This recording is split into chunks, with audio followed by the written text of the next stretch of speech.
குருவின் தினம் ஒரு சூடுகளில் இன்றைய நாளில் எதையெல்லாம் நாம் நம்மக்கிட்ட இருந்து தொலைச்சிட்டோம் அப்படின்னு நினைக்கும் பொழுது, உங்ககிட்ட தொலைஞ்ச விஷயங்கள் எது, உங்களால் தேடப்பட்ட விஷயம் எதுன்னு ஒவ்வொரு நாளும் நீங்களே உங்களை பரிசீலனை செஞ்சு பார்க்கலாங்க.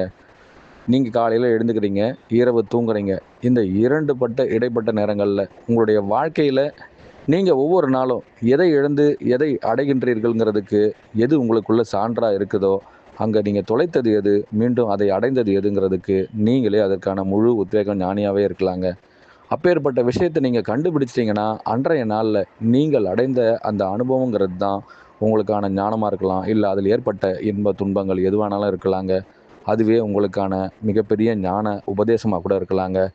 இந்த கருவில் இதை யாரெல்லாம் கண்டுபிடிக்கணும்னு நீங்கள் நினைக்கிறீங்களோ, அந்த கருவின் தன்மையை நீங்கள் உங்களுக்குள் ஒவ்வொரு நாளும் பரிச்சயம் செய்ய தான் உங்களுக்குள் இன்பம், துன்பம் இல்லை நடக்கும் அனைத்து நடவடிக்கைகளும் ஒவ்வொரு நாளும் உங்களுக்கு ஒரு புது பாடத்திட்டங்களையும் உங்களுக்கான அனுபவங்களையும் கொடுக்க ஆசைப்படுதுங்க.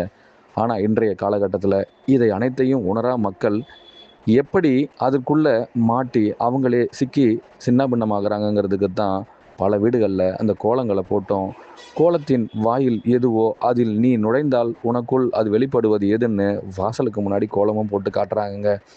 ஆனால் ஏன் கோலம் போடுறோங்கிறதுக்கான காரணம் தெரியாமலேயே ஒவ்வொரு நாளும் பெண்களாகட்டும், அதை பார்க்கின்ற ஆண்களாகட்டும், அதில் எந்த ஒரு விளக்கத்தையும் எடுத்துக்கொள்வதே இல்லைங்க.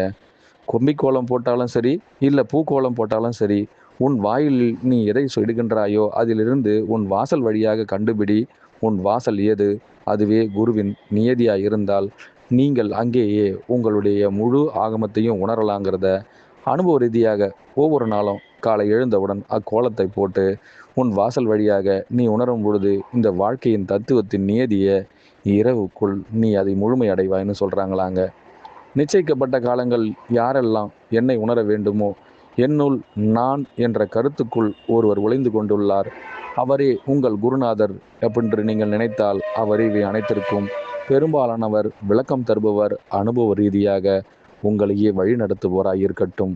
அனைவருக்கும் குருவே சரணம், குருவடி சரணம், திருவடி போற்றிங்க.